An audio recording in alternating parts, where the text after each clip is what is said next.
Please subscribe and like.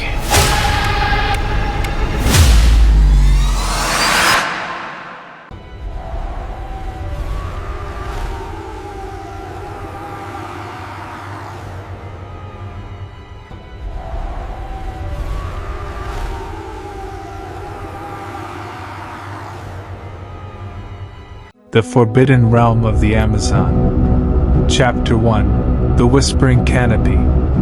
In the depths of the Amazon, the canopy whispered like a living thing, a breathing entity older than kingdoms, older than any memory carved into stone. The natives called it Urukthale, the forest of returning souls. They warned that the trees did not simply grow, they watched. The vines did not merely cling, they hunted. And the shadows did not just fall, they whispered back.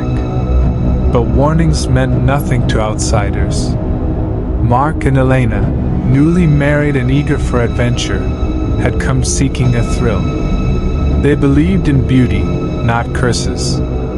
In exploration, not doom. They stepped into the wild with bright eyes, unaware that the jungle had already marked them. Chapter 2.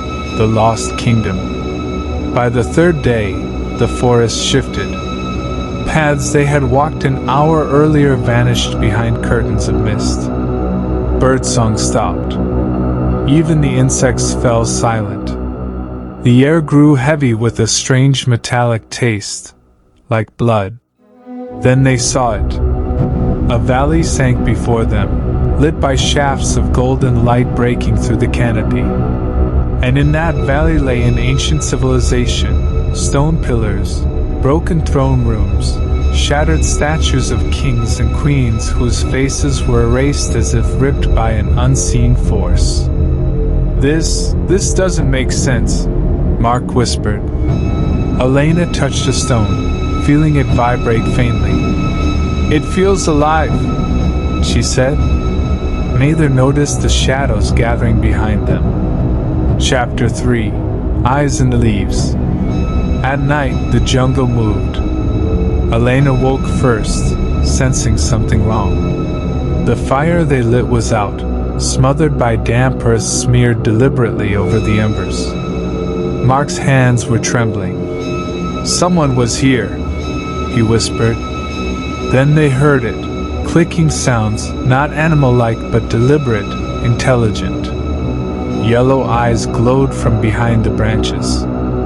Thin figures, tall as the trees themselves, crept closer, spirits of the ancient kingdom, guardians of a realm long swallowed by the earth. Chapter 4. The First Attack. A scream tore the night. Mark swung his flashlight. A face, translucent, half-rotted, with a jaw unhinged unnaturally wide, lunged from the darkness. Its fingers were elongated, tipped with bone. Elena shouted, "Run!" But the spirits didn't want them to run. They wanted them to see. Chapter 5. The Ritual of the Spirits. The spirits dragged the couple to the ruins. The ancient kingdom's heart glowed with an eerie light. The spirits surrounded them, chanting in a language never spoken by humans. Mark struggled. A spirit grabbed his hair, lifting his head like an offering. The blade was invisible, made of air and hate. His head rolled before Elena could even scream. The spirits fed, not on flesh, but on the soulful blood, the life force that poured endlessly from the severed neck. Elena, hysterical, was next. They tore her hair out, each strand twisting like tiny black serpents in their claws. Her head separated slowly, deliberately, the spirits savoring every drop. Chapter 6. Offerings to the Trees. When the feeding ended, the spirits dragged the bodies to the largest trees. The trees opened, yes, opened, splitting like jaws. Branches pierced the corpses, lifting them like puppets. The jungle accepted the offering, and the spirits vanished. Chapter 7: The Forbidden Zone. When rescuers eventually searched for the couple, none returned. The government sealed the jungle. Locals whispered, "The spirits have awakened again." And under layers of dust, vines, and forgotten history, the kingdom waited, hungry. Chapter 8: The Forest That Remembers. Night in the forbidden jungle never truly ended. Darkness clung to the leaves like thick moss, and even the moon dared not shine fully over the cursed valley. Deep within, the spirits gathered. They circled the impaled bodies of Mark and Elena, whispering in their hollow voices. The forest absorbed every sound greedily, as if each whisper fed something ancient beneath the ground. Roots shifted. Soil trembled. Something older than the spirits themselves was waking. Chapter 9: The Research Team. 20 years later, a team of anthropologists from 4 different countries illegally entered the Forbidden Zone. Their leader, Dr. Helena Ward, believed the legends were exaggerated. They weren't. On the first day, they found shredded tents from past expeditions. Cameras crushed. Bones gnawed clean. Trees bent unnaturally, leaning toward them like vultures hungry for new prey. At night, the team heard footsteps circling the camp, but no footprints remained in the morning. Chapter 10: Echoes of the Dead. On the third night, Dr. Ward woke to whispers. A woman's voice. Faint. Broken. "Help us!" She turned and froze. A headless woman stood beside her tent. Elena's body. Still dripping. Still searching. The other researchers woke to screams and ran out with flashlights. But the beams of light didn't push the darkness away. Instead, the darkness swallowed the light.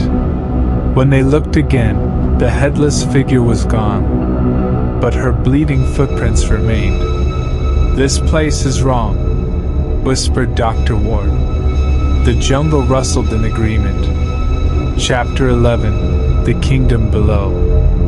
Following the footprints, the team discovered something the world had forgotten: an entrance carved into the earth. A stone tunnel, covered with symbols of a lost dynasty. The air smelled ancient. Inside, murals told the story of a king who made a pact with the spirits. In exchange for immortality, the kingdom must feed the spirits with blood.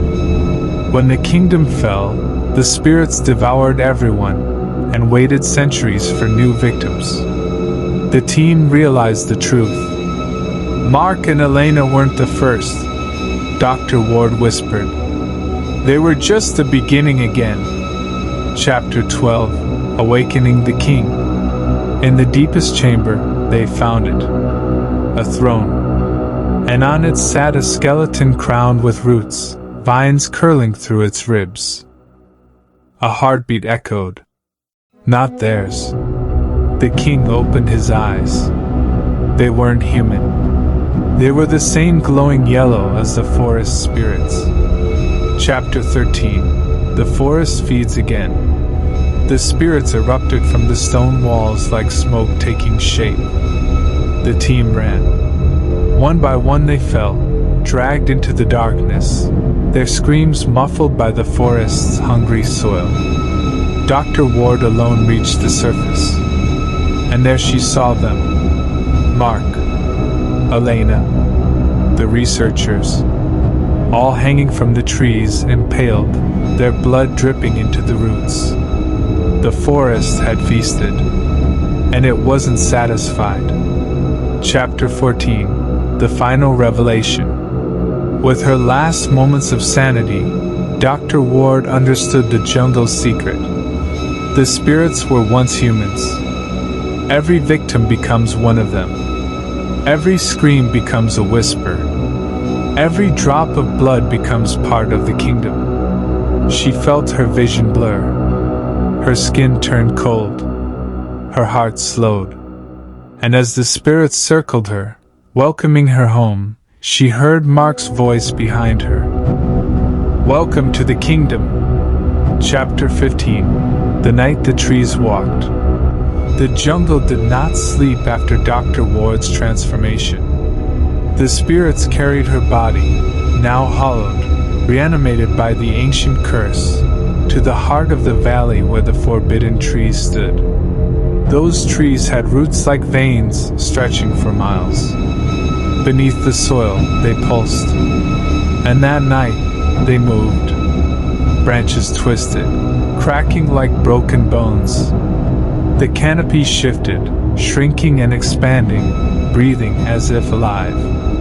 The ground beneath the hanging bodies began to quiver, as though something enormous crawled beneath it. The spirits bowed, for the forest was awakening fully. Chapter 16. The Survivor Who Returned. 30 miles away, in a remote Amazon village, a man stumbled out of the forest, barefoot, bruised, and delirious. His name was Tomas Reyes. 20 years earlier, he had been part of a rescue operation searching for Mark and Elena. That team had gone missing completely, except for him. But Tomas never spoke about what happened. Not until now. He collapsed in the village square, screaming, "They're coming, the spirits! The kingdom wakes again!" The villagers carried him inside and treated his wounds. When he awoke, his pupils were dilated, his voice shaking. "I saw the king," he whispered. "The forest has chosen its next victims." Chapter 17. The Forbidden Patrol.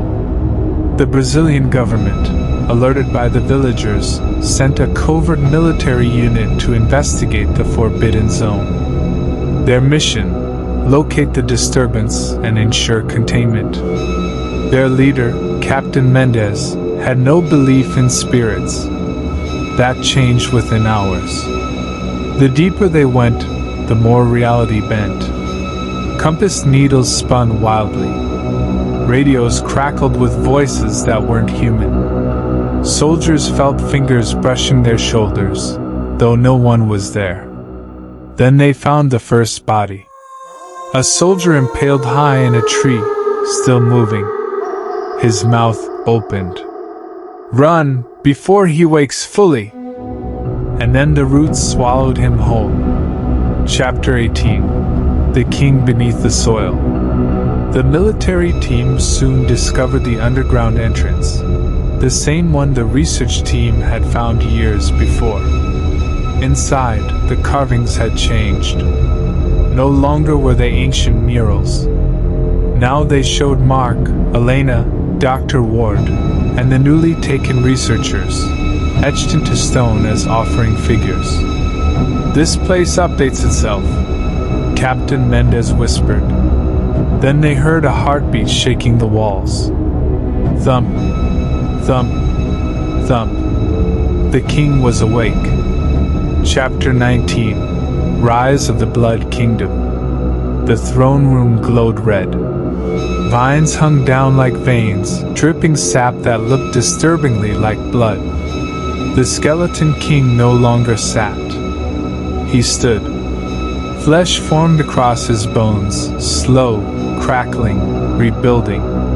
The spirits knelt in fear and reverence. "More!" the king growled. He pointed at the soldiers. "Feed me!" The spirits attacked. The soldiers fired, but bullets passed through the spirits like through fog. The spirits glided, slicing flesh with invisible blades. Captain Mendez fled deeper into the tunnels, straight toward the king. Chapter 20. The Cursed Heart. At the center of the chamber, Mendez found a massive tree root the width of a house. It pulsed like a heart, glowing faintly. The king appeared behind him. "Do you know what this is?" the king asked. Mendez shook, unable to speak. It is the heart of the kingdom. It binds the living to the dead, the human to the spirit. Each offering strengthens it. Each drop of blood feeds it. The king placed a skeletal hand on the root. Once this heart wakes fully, the Amazon will belong to us again. The world will follow. Mendez turned to run. He didn't get far. Vines wrapped around his legs and dragged him into the heart, bones crunching as the root absorbed him alive. Chapter 21. Tomas reveals the last truth. Back in the village, Tomas sat up, his eyes filled with terror. "They've awakened the root, haven't they?" he whispered. The villagers stared. "That root," Tomas continued, "isn't just a part of the jungle. It's alive. It's the king's soul. It controls every spirit. Every death feeds it." He trembled violently. "If no one stops it, the forest will expand. Villages will vanish. Cities will fall. The spirits will walk in daylight." A child in the corner whispered. "Then how do we stop it?" Tomas stared at the jungle beyond the huts. "Someone must destroy the heart. But no one who enters ever returns human." He covered his face. "I know, because I tried once. And I'm not sure I came back fully human myself."